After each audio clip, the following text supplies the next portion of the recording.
Hola everybody, Jerry the Fanatic here. It is time for NFL Week 5 predictions.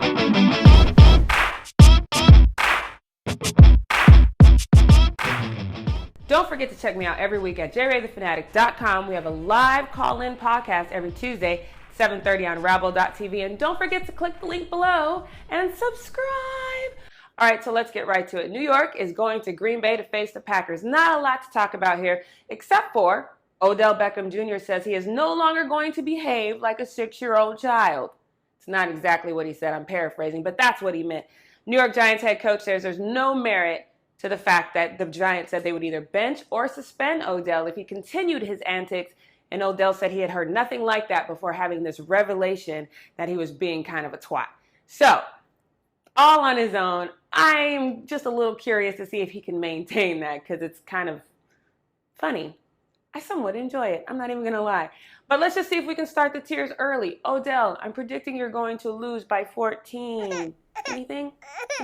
Get back to me. Washington is going to Baltimore to face the Ravens. Now, if you do listen to our podcast every Tuesday, you know we have this thing called witness protection, which I put Joe Flacco in because he made some really bad decisions last week against the Raiders. Held onto the ball too long, had some fumbles. Usually I require that you're in witness protection for 2 weeks. However, Joe, if you can beat Washington for me, I'll let you out in a week. You won't be in there. Odell's still in there, though, so say hi to him.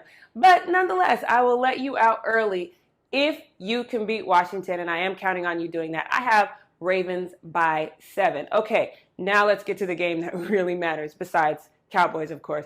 Okay, guys, I really think Eagles are the team to beat, besides the Patriots, because now that Tom Brady's back, we're all essentially doomed. But nonetheless, I do think Carson Wentz is the truth, you guys. He hasn't thrown an interception, 5 touchdown passes in just 3 games. Eagle as a whole, very cohesive. They haven't allowed 1 passing touchdown and only 2 rushing touchdowns.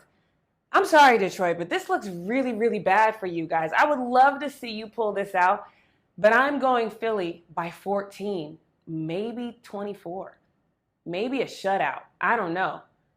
I'm hoping Motor City, I'm hoping you get it together, and I'm hoping I'm completely wrong about this, but not counting on it. I'm really seeing Eagles going 4-0 after this week. But nevertheless, now it's time for my game of the week. My Cowboys are at home against the Bengals. I know you're thinking I'm going to make some emotional decision.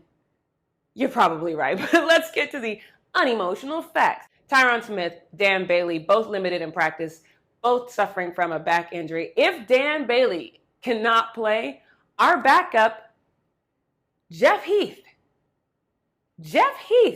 our safety. This is problematic for me because this is a game that could really come down to a field goal and we would be essentially screwed in that case. So very worried about that. But on top of that, let's just talk some stats here for the Bengals. Here it is, guys. Bengals, they haven't allowed 1 rushing touchdown this season.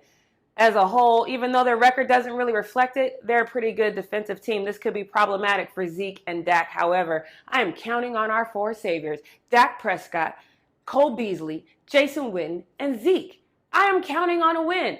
Cowboys by 3, maybe 7. I don't care, but we're getting the W somehow, some way. We might even get it by safety. I don't know, but we're going to win this game by a very small margin. Those are my Week 5 predictions. Comment below. Let me know what you think. Don't forget to subscribe. Again, check me out every week, jerrythefanatic.com, and I will see you next week.